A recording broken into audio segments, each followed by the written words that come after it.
everyone, this is Reverend Prophetess Lady of Wisdom, also known as the Prophet of the Christ with Christian Gifted Psychics and Holy Witches Chapel.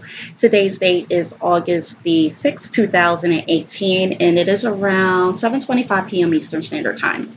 So yesterday I recorded a video about job loss, recorded my survival tips, and this was by request.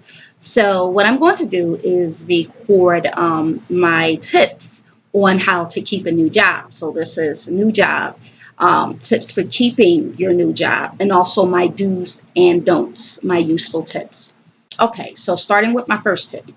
If you're currently employed, now if you guys see me looking down, by the way, that just means I'm reading my notes. All right, so all right, my first tip. So if you're currently employed, what you want to do is make sure that you leave on a good note. You leave on good terms. Give proper notice. Most of the time it's 2 weeks, which is standard. 2 weeks notice. Sometimes it could be longer. That depends on your position or if you have to train a suitable replacement or not. So this always makes it easier on your employer. That way they have a notice they're able to replace you. So you don't want to burn any bridges. You don't want to just up and leave without giving a notice. You want to properly work out your full 2 weeks notice, or whether or not it's a longer notice you gave, like if it's 3 weeks notice or a 4-week notice because you were training somebody. You want to make sure you be prepared to work your full term. Meaning you want to come in every day. You want to come in and work hard every day. You want to come in on time. You want to continue to be friendly. You want to be productive, and you want to do your job. And again, you don't want to burn any bridges, because sometimes with employers may, your previous employer or your current employer may know your new employer. And what you don't want to happen is for them to start talking about you. So meaning you show up to your new job and guess what? You're out the door. So you do not want to do that at all. So there are a case-by-case basis where if it's a extreme circumstance, say if you're being unfortunately harassed at work by your coworkers or by your job, or by your coworkers or by your boss, or any of those situations, that's when maybe you might just need to up and leave. But like I said, that's a case by case basis, even though that does happen a lot. But I'm just speaking on as far as if you just generally just found another job because maybe it was more money, maybe it was more flexibility, maybe it was better hours, maybe you want to be home with your family. So again, this is called career suicide, when you just up and go and not give a notice. So you do not want to do that at all. All right, so you just want to be careful, and that is my don't up and go, give a notice. Now my second tip, assuming that you properly mapped out the new job, you know how to get there, you know how to get back. What you do not want to do is you do not want to show up late. You do not want to call out and things like that, because more than likely you're going to be placed in some type of probationary period, whether or not it's 60 days or whether or not it's 3 months. You do not want to get fired when you start a new job. Okay, so whether or not you're going to be taking public transportation or whether or not you're going to be driving, you want to consider traffic. You want to consider like weather conditions. You want to consider like if the bus can break down or if the bus can show up late, or any of those circumstances. You just do not want to be late. All right. So because being late will not look good on you as a new employee. All right. So my third tip is you want to be prepared to listen, to learn, to get to know your new boss, the new culture, your workplace culture, understand the workplace environment, the rules. You just want to understand everything, even on down to the dress code. You do not want to wear something that's inappropriate for the workplace. You do not want to offend anyone, especially if you're a newbie. You don't want to do that. All right. So now here's my fourth tip.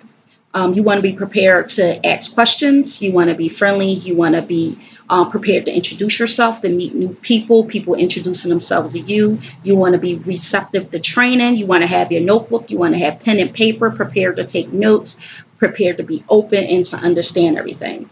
What you do not want to do is you do not want to act like you know everything. You do not want to show up with a bad attitude. You do not want to show up sulky. You do not want to come in gossiping about your previous job or your previous co-workers. You don't want to badmouth your previous employer or your previous employees or the environment of any of that stuff, because it will not make you look good. People will not see you in the light.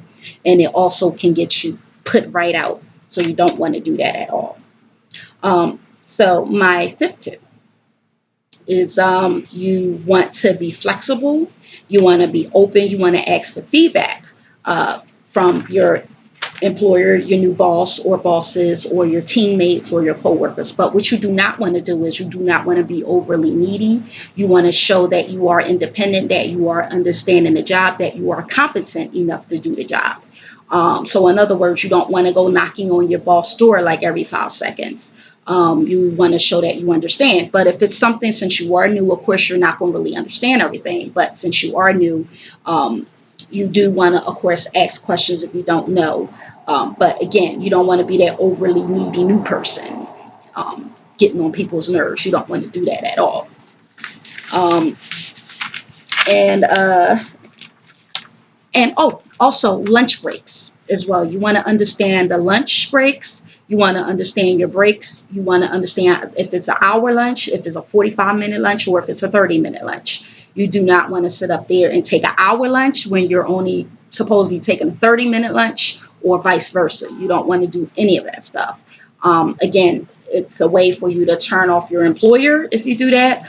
So that's why you have to make sure you understand the office culture, you understand the lunch breaks, you even understand, make sure you ask questions, even on down to the cell phone policy. Make sure if you don't see people with cell phones out on their desks and things like that, you don't have yours out either. Or if you don't see people on Facebook and things like that, don't you get on Facebook either. So you do want to kind of be observant. You want to start looking around at the team to see what they're doing and what they're not doing. You definitely want to understand, even though sometimes people can do stuff they're not supposed to do, but you definitely want to just make sure you are aware of those sort of things. And again, it's definitely important to make sure you understand the breaks and the lunch policy for your new job.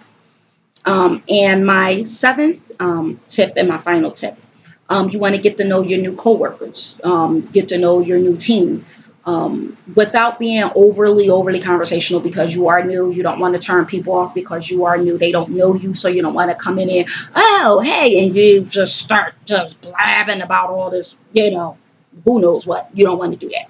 So you want to be conversational. If they come in, they greet you, you greet them, and things like that. You want to just be observant. You want to take notes. You want to get to know and try to find out who the overachievers are.